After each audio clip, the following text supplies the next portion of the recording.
Chers élèves chanteurs, parlons aujourd'hui des résonateurs. Alors, si je produis du son,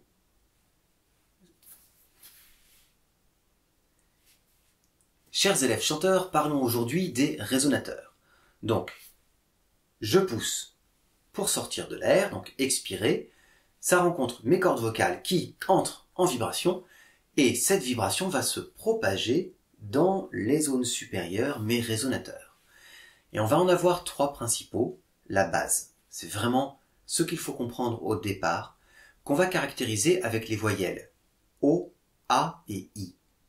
Alors là, quand j'ai prononcé O, A, I, ma voix a gardé le même timbre, parce que je n'ai pas cherché à utiliser vraiment ces sons. C'est-à-dire, le O, O, O, O, O, il descend dans la gorge. Je ferme O et je sens la résonance ici. Donc j'exploite assez peu les espaces supérieurs, j'exploite surtout la partie du cou. Et donc ça va favoriser des résonances assez rondes, notamment d'ailleurs les sons les plus bas. O, O, O. Voilà, je vais placer ce O comme ça, très grave. Maintenant le A. A, c'est le A du docteur. Faites A en tirant la langue. Ça va s'échapper directement en ligne droite par la bouche. Et enfin le I, un peu mesquin comme ça, dans le nez. Donc, je dégage là trois grands espaces, gorge, bouche, nez. La gorge est plutôt souple, elle va favoriser des fréquences assez basses, elle va arrondir le son, lui donner sa profondeur. La bouche, très claire, avec la langue, les dents, la mâchoire, donc un mélange de choses souples et dures, et le pharynx, qui est, on va dire, la zone du fond de la gorge, qui va aider à projeter le son, donc ça va apporter la projection et la clarté, et le nez, qui va faire briller la voix et apporter du volume. Le nez va fonctionner comme une caisse de résonance, la fosse nasale en fait. C'est une caisse de résonance, donc quand j'envoie le son dedans, eh bien je me retrouve avec un son très fort. C'est notamment d'ailleurs la sensation qu'on a quand on écoute les vieux films avec les actualités Gaumont, ou la voix d'Edith Piaf. Allez, venez, Mila, avec une amplification assez haute qui permet de projeter énormément la voix. On a un très gros volume sans effort, même si évidemment ça donne un son qui est quand même très caractéristique, un petit peu daté peut-être, et qu'aujourd'hui on cherche à équilibrer un peu plus les choses. Ça, c'est notamment dû au micro. Avec le micro, on n'a plus besoin de projeter sa voix autant, et donc on va pouvoir utiliser des résonances plus douces, avoir le côté feutré du crooner. Et en fait, le micro a changé la façon de chanter. Voilà, on n'avait plus besoin de projeter la voix autant. Alors bien sûr, cette projection par le nez n'est pas la seule, il y a évidemment des projections beaucoup plus bas. D'ailleurs, quand on regarde les chanteurs lyriques, ils projettent beaucoup, et pourtant ils n'ont pas la voix d'Edith Piaf, ils ne font pas ce truc très nasal ou le truc des actualités Gaumont un peu à l'ancienne. Donc il y a une autre zone en profondeur qui permettra d'amplifier énormément le son. Ça on la verra à part. Pour l'instant, ce qui m'importe, c'est vraiment le côté timbrer la voix avec ces trois zones et trouver un équilibre entre O, A et I. Donc, travailler les trois sons distinctement sur la même note. Ça, c'est un truc qui n'est pas forcément évident. Au début, on a tendance à faire O, A, I. Donc, à monter au fur et à mesure. Là, ce que j'attends de vous, c'est de tenir une seule et même note. Prenez à peu près la note de votre voix parlée. Par exemple, dites « Je suis en train de parler, voilà ma note.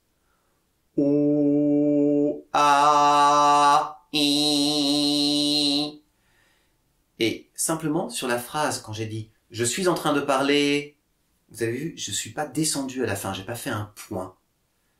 J'ai fait un truc qui est resté bien droit, voire même un tout petit peu remonté, pour être vraiment dans ma voix à l'aise. Si j'avais fait « Je suis en train de parler », oula, je vais rien faire avec ça. En tout cas, je ne vais pas pouvoir faire l'exercice aisément. Donc voilà, pour être dans une zone confortable, je suis en train de parler, Je suis en train de parler, vous voyez, je remonte très légèrement à la fin et je garde cette note. O, A, I. Si vous n'arrivez pas à bien dégager la zone du nez, pensez à le rire de la sorcière, vous pouvez même faire une grimace. Voilà. Quand je fais ça, mon I va vers le son 1. Parce que le 1, il est très très très nasal. Donc, ça vous permettra de bien sentir cette zone du nez. Donc voilà, travaillez vos résonateurs. Une fois que vous avez bien compris comment ils sont, essayez de parler juste avec une voix détendue et d'être à l'écoute de la façon dont cette voix résonne.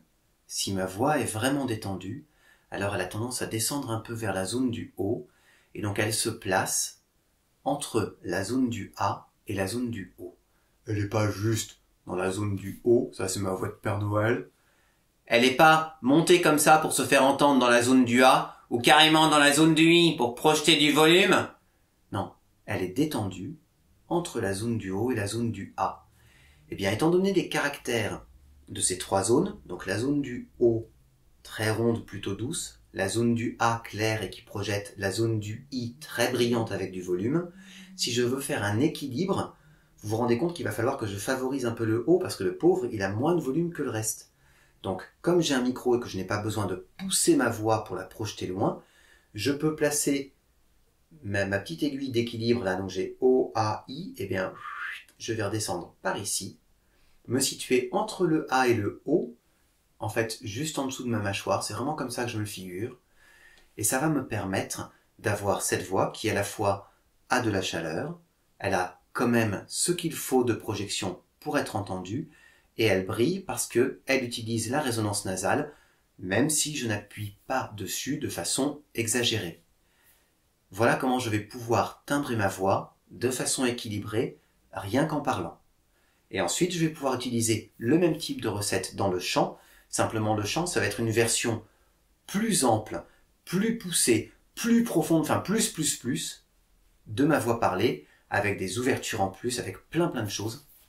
Donc, appliquez-vous déjà à bien utiliser ces zones et à vous amuser par exemple à parler dans la zone du haut, à aller parler au contraire dans la zone du I ou à parler vraiment dans la zone du A.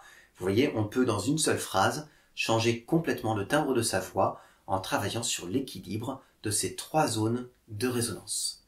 Donc amusez-vous avec ça, prenez-le comme un jeu, c'est vraiment un concept. Merci d'avoir regardé cette vidéo.